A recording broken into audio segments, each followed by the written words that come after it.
भक्तजनों, आज बृहस्पतिवार है। आज का दिन तो बहुत शुभ है। आज का दिन तो माँ लक्ष्मी का दिन है। आज बहुत शुभ है। जो बृहस्पति भगवान को व्रत करेंगे, उनकी गाथा सुनेंगे, उनके घर में शुभ मंगल ही मंगल होंगे। दीपावली पर मैं सभी को शुभकामना देती हूँ। सभी भक्तों माँ लक्ष्मी को घर में लाए और शुभ कार्य करे।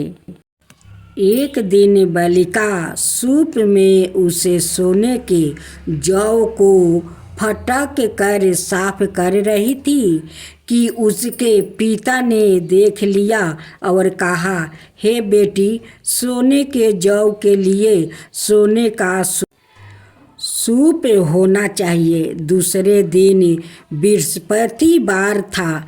इस कन्या ने व्रत रखा और बृहस्पति देव से प्रार्थना करके कहा कि मैंने आपकी पूजा सच्चे मन से की हो तो मेरे लिए सोने का सूप दे दो। बृहस्पति देव ने उसकी प्रार्थना स्वीकार कर ली। रोजाना की तरह है वो कन्या जौ फैलाती हुई जान लेगी। जब लौट कर जौ बीन रही थी तो बृहस्पति देव की कृपा से सोने का सूप मिला। उसे वो घर ले आई और उसमें जौ साफ करने लगी, परंतु उसकी माँ का वही ढंग रहा।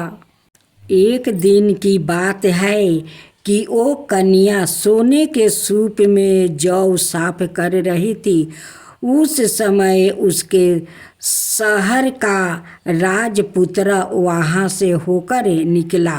इस कन्या के रूप और कार्य को देखकर मोहित हो गया और अपने घर आकर भोजन और जल त्याग कर उदास होकर लेट गया। राजा को इस बात का पता लगा तो अपने प्रधानमंत्री के साथ उसके पास गया और बोले, हे बेटा, तुम्हें किस बात का कष्ट है? किसी ने अपमान किया है अथवा और कारण हो सो कहो, मैं वही कार्य करूँगा जिससे तुम्हारा प्रसन्नता हो। राजकुमार के साथ कन्या का विवाह। अपने पिता की राजकुमार ने बातें सुनी तो वो बोला, मुझे आपकी कृपा से किसी बात का दुख नहीं है। किसी ने मेरा अपमान नहीं किया है, परंतु मैं उस लड़की से विवाह करना चाहता हूँ जो सोने के सूप में जौ साफ कर रही थी। यह सुनकर राजा आश्चर्य में पड़ गया और बोला कि हे बेटा, इस तरह की कन्या कहाँ पाता है? तुम ही लाओ, मैं उसके साथ तेरा विवाह अवश्य ही करा दूंगा। राजकुमार ने उस लड़की के घर का पता बतलाया। तब मंत्री उस लड़की के घर गया और ब्राह्मण देवता को सभी हाल बतलाया। ब्राह्मण देवता राजकुमार के साथ अपनी कन्या का विवाह करने के लिए तैयार हो गया और विधि विधान के अनुसार ब्राह्मण की कन्या का विवाह राजकुमार के साथ हो गया। अब बेटी ने की पिता की मदद। कन्या के घर से जाते ही पहले की भांति उस ब्राह्मण देवता के घर में गरीबी का निवास हो गया। अब भोजन के लिए भी अन्न बड़ी मुश्किल से मिलता था। एक दिन दुखी होकर ब्राह्मण देवता अपनी पुत्री के पास गया। बेटी ने पिता की दुखी अवस्था को देखा और अपनी माँ का हाल पूछा। तब ब्राह्मण ने सभी हाल कहे। कन्या ने बहुत सा धन देकर अपने पिता को विदा कर दिया। इस तरह ब्राह्मण का कुछ समय सुखपूर्वक व्यतीत हुआ। कुछ दिन बाद फिर वही हाल हो गया। ब्राह्मण फिर अपनी कन्या के यहाँ गया और सारा हाल कहा तो लड़की बोली कि हे पिताजी, आप माताजी को यहाँ ले आवे, मैं उसे विधि बता दूंगी जिससे गरीबी दूर हो जाएगा। वो ब्राह्मण देवता अपनी स्त्री को साथ लेकर पहुँचे तो अपनी माँ को समझाने लगी, हे माँ, तुम प्रात काल प्रथम स्नादि करके विष्णु भगवान का पूजन करो तो सब दरिद्रता दूर हो जाएगी। परंतु उसकी माँ ने एक भी बात नहीं मानी और प्रात काल उठकर अपनी पुत्री के बच्चों की जूठन को खा लिया। उससे उसकी पुत्री को भी बहुत गुस्सा आ गया और एक रात को कोठरी से सभी सामान निकाल दिया और अपनी माँ को उसमें बंद कर दिया। प्रात काल उसे निकाला और स्नादि करा के पाठ करवाया तो उसकी माँ की बुद्धि ठीक हो गई और फिर प्रत्येक बृहस्पतिवार को व्रत रखने लगी। इस व्रत के प्रभाव से उसके माँ बाप बहुत ही धनवान और पुत्रवान हो गया और बृहस्पति देव के प्रभाव से इस लोक के सुख भोग कर स्वर्ग को प्राप्ति हुआ। आज आप सुनेंगे 5 मुखी कहानी। किसी गांव में एक साहूकार था और उसका एक बेटा, वो बहू भी थे। बहू कार्तिक माह में रोज सवेरे उठकर गंगा स्नान के लिए जाती थी। सुबह जल्दी जाते समय वो किसी भी पराये पुरुष का मुख नहीं देखती थी। एक राजा का बेटा था। सुबह सवेरे गंगा स्नान के लिए जाता था और वो हैरान होता कि मैं इतनी जल्दी उठता हूँ स्नान के लिए, लेकिन कोई है जो मुझसे भी जल्दी उठकर नहा लेता है।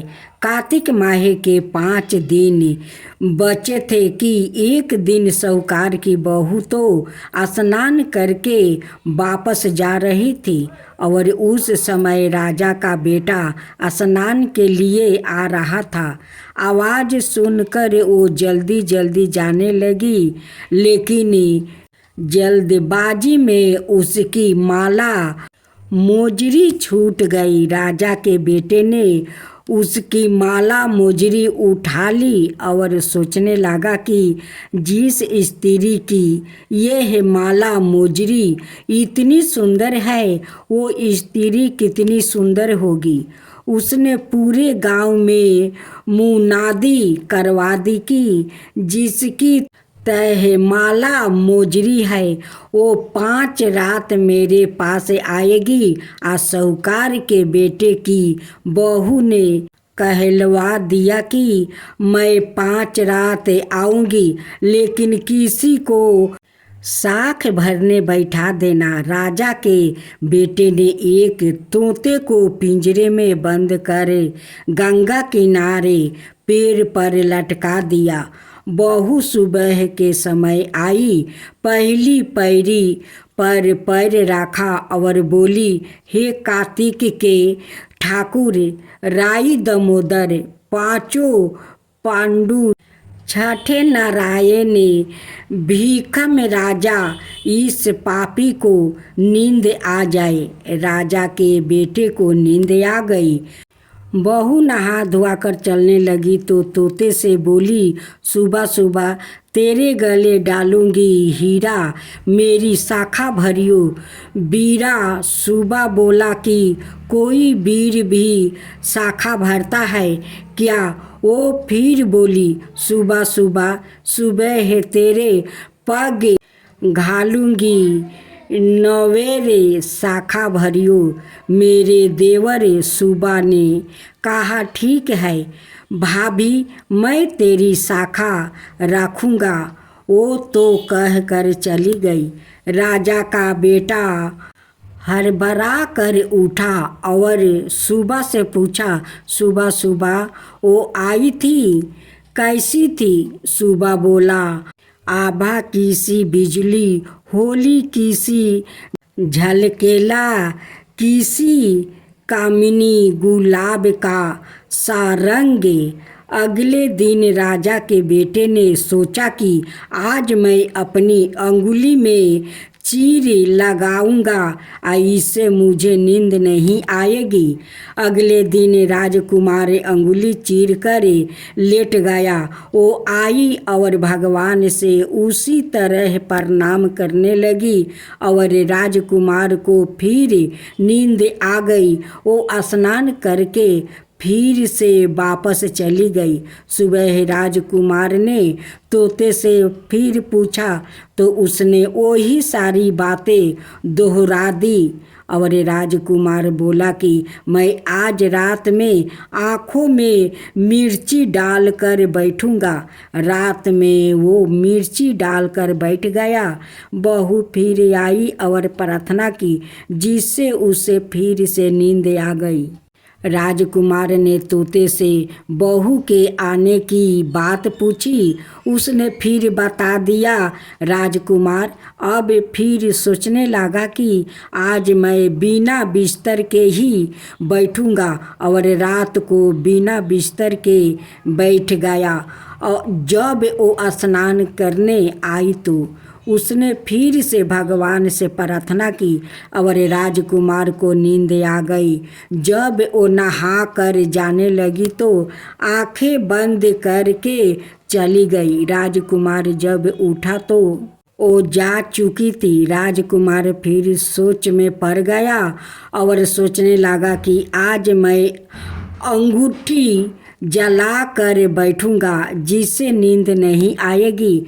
फिर वो रात को अंगूठी राख कर बैठ गया। साहूकार की बहू आई और वो भगवान से प्रार्थना करने लगी कि आपने 4 रात तो निकाल ली, अब यह रात और निकाल दो। भगवान ने उसकी बात राख ली और राजकुमार को नींद आ गई। जब वो नहा कर जाने लगी तो तोते से बोली कि इस पापी को कह देना कि 5 रातें पूरी हो चुकी है, वो मेरे मोतियों की माला मेरे घर भिजवा दे। सुबह राजकुमार की आंख खुली तो उसने तोते से पूछा कि क्या वो आई थी? तो तोते ने कहा, हाँ आई थी और उसने अपनी माला मंगवाई है। यह सुनकर राजकुमार सोचने लगा कि वो तो सच्ची थी, तभी तो भगवान ने भी उसका सत्य रखा। कुछ समय के बाद राजकुमार को क्रोध हो गया। राजा ने ब्राह्मण को बुलाकर पूछा कि मेरे बेटे का शरीर क्यों जल रहा है। ब्राह्मण ने विस्तार से सारी बात राजा को बताई कि उसने क्या किया था। ब्राह्मण ने कहा कि उसने पतिव्रता स्त्री पर बुरी नज़र डाली, इसलिए यह इस रोग से पीड़ित हुआ है। राजा ने इसके ठीक होने का उपाय पूछा तो ब्राह्मण ने कहा कि यह उस साहूकार की बहू को धर्म की बहन बनाए और रोज उसके नहाए हुए जल से यह स्नान करे, तब यह ठीक हो सकता है। राजा साहूकार की बहू की माला लेकर साहूकार के घर गया और बोला कि यह माला आपकी पुत्रवधू की है, इसे ले और आपकी बहू के नहाए हुए जल से मेरे बेटे को नहला दे। साहूकार बोला कि वो तो किसी पराये पुरुष का मुख नहीं देखती, आप उसे इस नाली पर बैठा दीजिए। जब वो ऊपर नहाएगी तब नीचे इस नली के पानी से आपका पुत्र नहा लेगा। राजकुमार ने ऐसा ही किया और कुछ समय बाद उसका शरीर चंदन सा हो गया। हे पंचमुखी देवता, जैसे आपने स्वीकार की पुत्र वधू का सत रखा, वैसा ही सबका रखना। पूनम नहाई पवना नहाई, 5 रतन 5 तीरथ, 5 भिखम नहाई, 1 टाका मेरी गाठा में, सुनियो रघुराई, आधे का लाई अवला आधे की राई, राई दमोदर सावला जिससे दृष्टि रचाई, राजा के घर उतरी पुत्री बन के आई, राजा लाया ब्याह के रानी बन आई, 4 चकर 4 मकर 4 दिया किलो, मैं तुझसे पूछूं श्री कृष्णा जी, कब विस्तार होए, जब आएंगे कार्तिक का महीना, तब विस्तार होए।